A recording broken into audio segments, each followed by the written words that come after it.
So here we are in 2025, and we'll be doing different historical podcasts on the Eagles, looking back at a half century ago when the Eagles literally were the biggest band in the world, at least the biggest band in America. Now, behind the tracks is taking a special look today.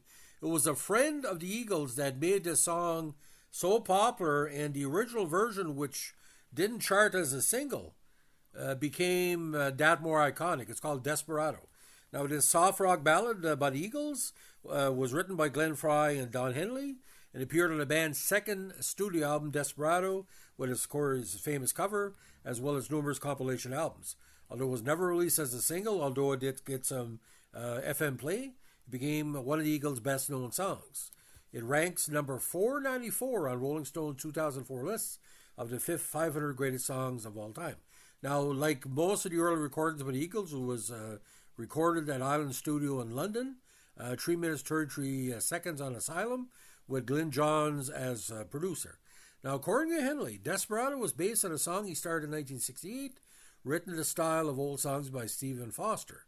The song was originally about a friend named Leo, and with the opening line, "Leo, my God, why don't you come to your senses?" In 1972, after he had recorded their debut album Eagles in London, Glenn Frey and Henley decided they should write songs together, and within a day or two after returning from London, they wrote Desperado. They also wrote Tequila Sunrise, which is sort of the sister song to this, in the first week of their collaboration.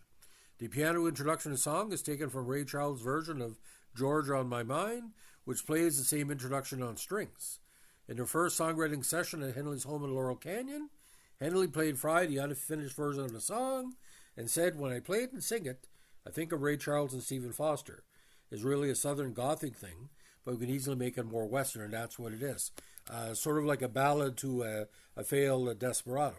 According to Henley, Frey leapt right on it, filled in the blanks and brought structure, and the song became Desperado. Henley added, "And that was the beginning of our songwriting partnership. That's when we became a team." Now, recorded at Island in London were the musicians from the London Philharmonic Orchestra. The orchestra was conducted by Jim Ed Norman, Henley's friend from his former band Shiloh, who also wrote and arranged the strings for the song. According to Henley, he was given only 4 or 5 takes to record a song by producer Johns, who wanted to record the album quickly and economically. Henley felt intimidated by the large orchestra and would later express regret that he did not sing as well as he could. He said, "I don't sing my best. I wish I could have done that song again." I think it's passable. Like I said, he's not his best vocal, but pretty strong. Now, Desperado is one of the Eagles' most well-known songs. It was all voted the second most favorite Eagles song in the poll of Rolling Stone readers as well. In 2000, the song was included in Mojo magazine's list of the greatest songs, nominated by songwriters such as Paul McCartney, Hal David, and Brian Wilson. Members of the Western Writers of America included their list of the top 100 Western songs of all time. Notice not country, but Western. In 2017, Billboard ranked the song number 2 on their list of the 15 greatest Eagles songs, and in 2019, Rolling Stone ranked the song number 3 on the list of their 40 greatest Eagles songs. According to an interview with Henley, Desperado was not a hit until Linda Ronstadt recorded it. Her version gives a kind of a feminine spin to it, but it's the same inclination. The fact is, this is an individual that needs counsel in a time where basically, he needs to be talked to and said, "Listen, you gotta change your ways." Now, William Ruhlman of AllMusic considered one of Eagles' major compositions. Paul Gambasini of Rolling Stone felt it was Henley's rough voice that made the song memorable. The Eagles' recording, again, never charted on Billboard until the death of Glenn Frey, when it reached number 20 on the Rock Digital Songs chart. If the antagonist of the film Guardians of the Galaxy Volume 2 claimed that Brandy by Looking Glass was Earth's finest composition, that band's lead guitarist and songwriter Elliot Lurie countered that Desperado should have that title. So he had Henley on lead vocals and drums, Frey on piano and backing vocals, Bernie Leadon on electric guitar backing vocals, Randy Meisner on bass and backing vocals, and Jim Ed Norman on strings. And of course, the arrangement was by the London Philharmonic Orchestra. The UK went gold, 400,000 sold. Now, ironically, the Carpenters, of all people, brought a new version that was very popular in 6th studio album Horizon. Insights and Sounds described Desperado was a gutsy and surprising choice. Both the Eagles and Linda Ronstadt recorded their own versions, Yet Richard's arrangement and Karen's strong delivery on the song created a new standard to beat. Now, Linda Ronstadt, on her fourth solo studio album, called Don't Cry Now, Henley credited Ronstadt for popularizing the song with his early cover and described her version as poignant and beautiful and as one of her strongest singles. Now, Johnny Rodriguez's version of the 76 album Reflecting was released as a single and reached number 5 in both the country singles charts on Billboard in the States and RPM in Canada. Now, Clint Black does a very good version on Common Thread, the Songs of the Eagles tribute. His rendition peaked at 54 in the U.S. and 52 on the country charts in Canada. Now, the Langley School's music project also featured a cover song by student Sheila Beeman, recorded by music teacher Hans Finger at rural Canadian elementary schools in 76-77, which is considered a lost classic. The collection of pop covers by children was released in 2001 under the title Innocent Despair to heavy critical acclaim. Their version of Desperado will go on to be featured in the 4th season of HBO series Barry. Now, fellow Canadian Diana Krall covered the song on her 12th studio album Wallflower in 2015 and was released as a single in September 2014. The song debuted on Billboard's Jazz Digital Songs chart at a high number 3. Now, Alison Porter performed the song as a competitor to the 10th season of the Voice TV series. Her version charted at number 10 on Digital Songs.